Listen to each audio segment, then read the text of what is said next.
Hi everyone! Welcome to Miss Elvis channel, and I would just want to explain what's going on with our Yums Month celebration.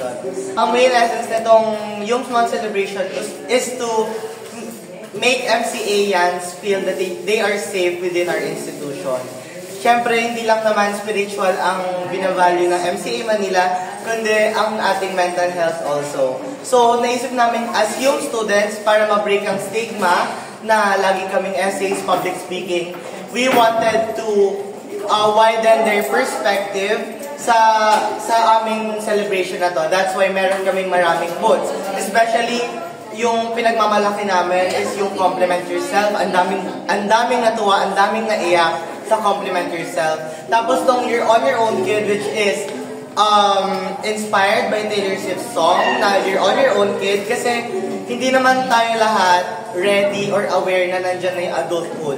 So, it wouldn't break our hearts na balikan yung childhood memories natin na hindi natin minsan nagawa. Like isang iglap, hindi na ulit natin siya nagawa. So, binabalik natin yun. And we are happy that many people gave positive feedbacks, lalo na naka 2 million views tayo, naka 300,000 views, and then 700,000 views. Oh. So, a lot of people are happy with our project, and this project wouldn't be successful as this without the grade 11 Thessalonians, advised by Miss Elvie Mordon and our Yums coordinator, Miss Meg Fernandez. Thank you! Thank you!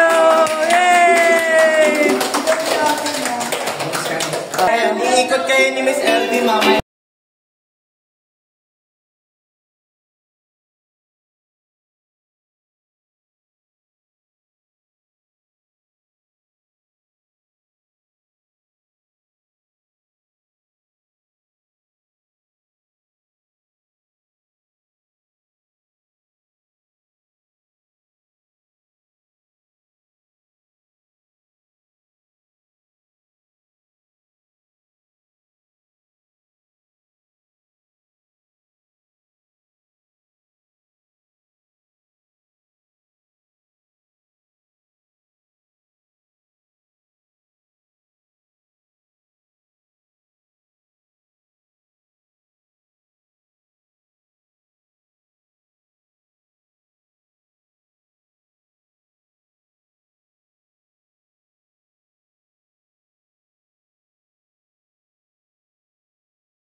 the main purpose of this month of youths? The main purpose of this month of youth is to express yourself, be yourself, and just like everything you can do. Just like when you were a kid. Kahit ano, magagawa mo. Pwede mo magsulat ng mga hinanakit mo. Kaya nga po tayo may freedom mo. Please be gentle. Siyempre, pag please be gentle, nire-represent yan tayo. Kaya po may please be gentle yan. Tapos meron din po tayo dun sa to your younger self. Ano magiging payo mo sa nung bata ka pa, sa yun na nga, nung bata ka pa. Okay, yun lang. Thank you, Matthew. Grade 11, Thessalonians. How about you?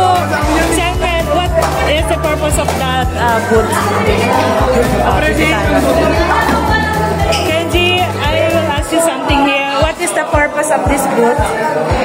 The purpose of this book is to encourage our juniors to be the part of our youth. How about this specific booth?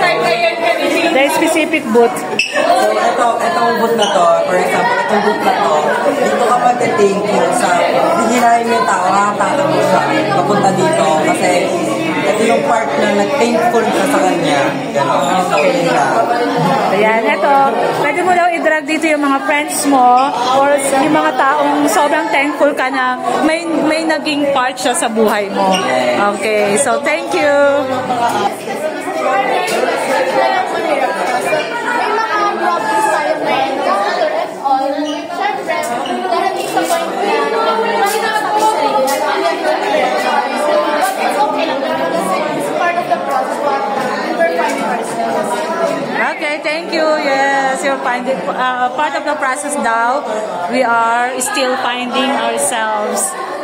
Okay, let us ask them what is the purpose of this booth. Okay, Lance, will you please enlighten us what is the purpose of this booth? The purpose of this book is for the people to confess their feelings, so kaya naman confess or say sorry, say take it to their feelings. So meron tayong mga papel dito, we have three categories. Meron tayong appreciation, thank you, tapos sorry.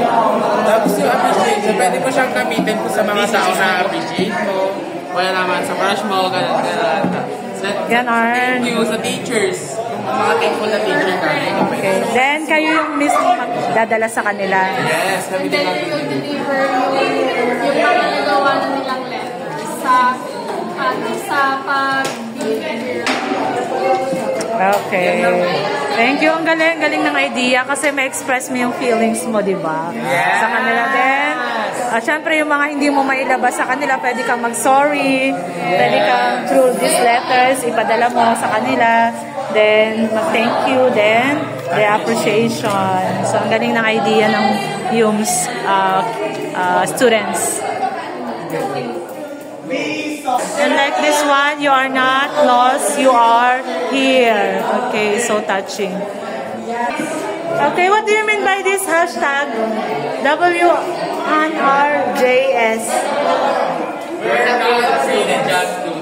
Okay. Janiel, what do you mean by this hashtag WNRJS? The WNRJS means we're not really just students. Ilan kami estudyante, tayong mga experiences. Anak ako, isa din akong pinsan, kaibigan, or kaya kapartner. Galing. So, you are not just student. So, nag-a-act kasi kayo as a different kind of persons. Ayun. Ang galing. So, now I know. Look at this, let that go. So what is the purpose of this? So they are going to drop their feelings. So ilalet go nila yung feeling nila. I want you but I can't have you. Wow! A nice idea. Look at this. Wow, I love you. Huh? they can drop their feelings, their emotions here. Exco. Wow, nice idea. Ang galing. Kapag, Ila-let go nila yung kanilang mga feelings na hindi nila mailabas-labas here. Ayan, dito. So, wala namang name, kaya pwede ko naman sigurong... Oo nga, wala naman siyang name. Pero pwede ko siyang, halimbawa, eto. Tingnan natin. Galing na may nabasa ko ditong quote kanina. Halimbawa, ito. I wish I can treat myself better. O, diba? Nalalet go nila yung kanilang emotions. Okay, what is the purpose of this let that go? Ang ibig sabihin na ito, parang, halimbawa, meron ka ng dinadamdam sa buhay at may bigat na nararamdaman. You're going to write here, right down here then. Halimbawa, nasulat mo na. Parang na-let go mo yung ang nanalo is so pwede naman natin siyang basahin kasi wala naman siyang name kung sino siya. Basta na-let go lang niya yung damdamin niya. Okay, thank you. Ang galing ng idea. Is for everyone, for MCAians to be able to express their feelings freely and yes. Okay, how about this bracelet? They can personalize. They can, yes, and they can put their pictures. They can add their yes, we have our tagline and it's called "Make Your Memories Last Forever." Oh, make your to showcase what we are capable of doing. and thank you. How about si Jamila? Jamila, will you please take off your Okay, look at them. Meron pa tayong bisita Miss Ken here. So what will you say about the Yungsman? Their preparation? Nakapag-share din naman. Meron din sila dito mga greyhounds, brownies.